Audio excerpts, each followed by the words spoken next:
짜장면 먹을까? 짬뽕 먹을까? 아니면 돈가스? 점심 메뉴 고르는 작은 일조차 결정을 내리지 못해 고민하는 분들 많으시죠? 이렇게 작은 일뿐 아니라 인생에서 매우 중요한 순간들까지 결정을 내리는 과정을 어려운 것으로 느끼는 분들이 많습니다. 다들 아시다시피 이렇게 주요한 결정들을 잘 못 내리는 것을 두고 결정장애라고 표현합니다. 사실 많은 분들이 결정을 내리는 것을 어려워합니다. 그 중에서도 필요한 모든 정보와 시간이 충분히 주어졌지만 결정을 내리기 어려워하는 경우가 반복되면 문제가 생깁니다. 별거 아닌 결정장애가 반복되면 근본적인 감정적 또는 인지적 문제로 어려움을 겪고 있다는 신호로 볼 수 있으니 주의해야 합니다.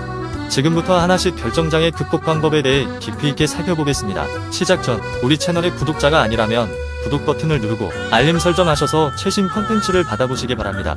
그럼 시작해보죠. 결정장애 이야기. 결정장애는 필요한 모든 정보와 생각할 시간이 충분히 주어졌음에도 불구하고 사람들이 결정을 내리는 것을 어려워하거나 회피하는 행동을 표현하는 말입니다. 이게 반복되면 습관으로 굳어지고 인생의 중요한 결정조차 남들에게 나의 결정을 맡겨버리는 지경에 이르게 됩니다. 그리고 매번 후회하는 악순환의 고리에 빠지게 되는 것입니다. 결정장애로 힘들어하는 사람들은 심한 경우 일련의 증상들이 따라오는데 미루기, 불안, 혼란, 심지어 땀이 나거나 떨리는 신체적 증상들을 포함할 수 있습니다. 정도의 차이가 있을 뿐 모두가 때때로 이러한 증상을 경험하지만 결정장애가 심하거나 반복되는 사람들은 이러한 증상이 일상생활에서 기능하는 그들의 능력을 방해할 수 있다는 것을 스스로 느끼는 경우가 대부분입니다. 결정장애 극복하는 6가지 방법. 우리 모두는 결정을 내려야 하는 상황에 직면했을 때 막막하고 불확실하며 압도되는 느낌을 경험하기도 합니다.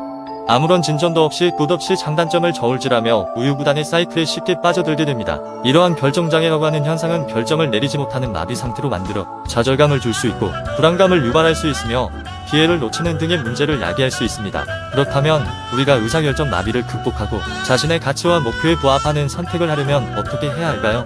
지금부터 6가지 실용적인 결정장애 극복 전략에 대해 안내드리겠습니다. 가치와 목표를 명확히 하기. 결정장애를 극복하기 어려운 이유 중 하나는 무엇이 우리에게 가장 중요한지 명확한 인식이 없기 때문입니다.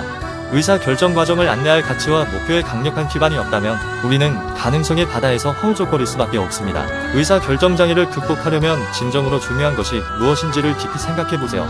당신의 삶에서 우선순위가 가장 높은 것은 무엇인가요? 당신은 장단기적으로 무엇을 달성하길 바라나요? 가치와 목표를 명확히 함으로써 우리는 비전과 부합하지 않는 선택지를 걸러내고 우리가 추구하는 것에 초점을 맞출 수 있습니다.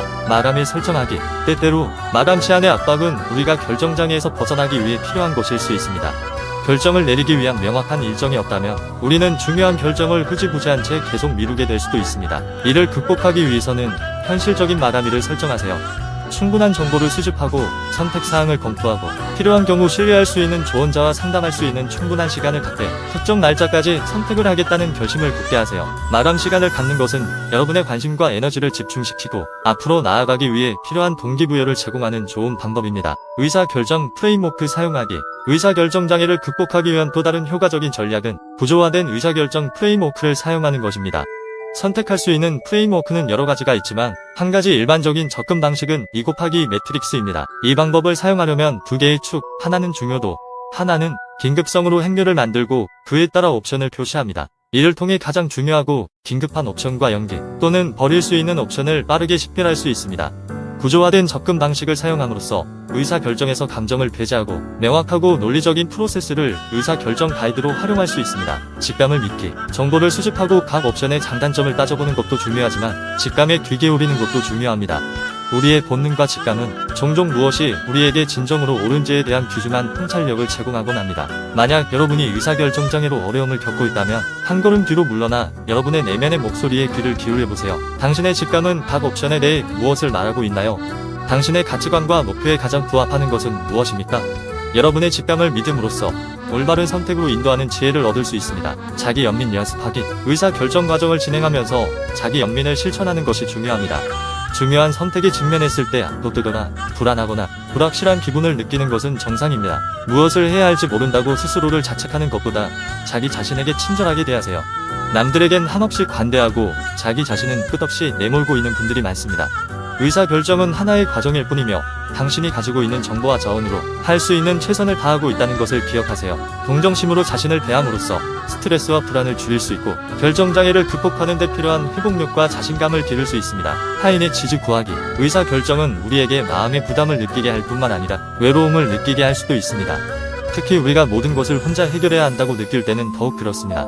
그러나 사실 우리는 결정을 내리는 과정에서 혼자 모든 것을 해결할 필요가 없습니다. 신뢰할 수 있는 친구, 가족, 전문가 등으로부터 도움을 받는 것은 우리에게 소중한 관점과 지침을 제공할 수 있습니다. 그들은 우리가 가진 선택지의 옵션을 가중치를 두며 평가할 수 있고 눈에 띄지 않은 문제점을 파악하며 결정 과정에서 감정적인 지지를 제공할 수 있습니다. 그러니 주저하지 말고 도움을 청할 용기를 가져보세요.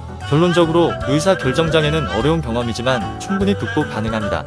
가치와 목표를 명확하게 하고 기한을 정하며 의사결정 프레임워크를 사용하고 직감을 믿고 자기 동정심을 실천함으로써 의사결정장애에서 벗어나 당신의 인생 비전에 부합하는 선택을 할 수 있습니다. 의사결정은 시간이 지나면서 향상될 수 있는 기술이며 당신이 내리는 각 선택은 성장과 배움의 기회가 될 수 있습니다. 연습, 인내, 끈기를 가지고 지속적으로 노력하면 의사결정장애를 극복하고 명확하고 자신감 있게 나아갈 수 있습니다. 이 영상이 유익하고 재미있으셨다면 좋아요 버튼을 누르고 친구들과 공유해보세요.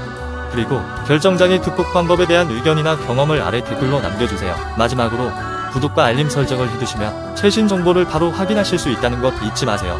끝까지 시청해주셔서 감사합니다. 다음 영상에서 만나요.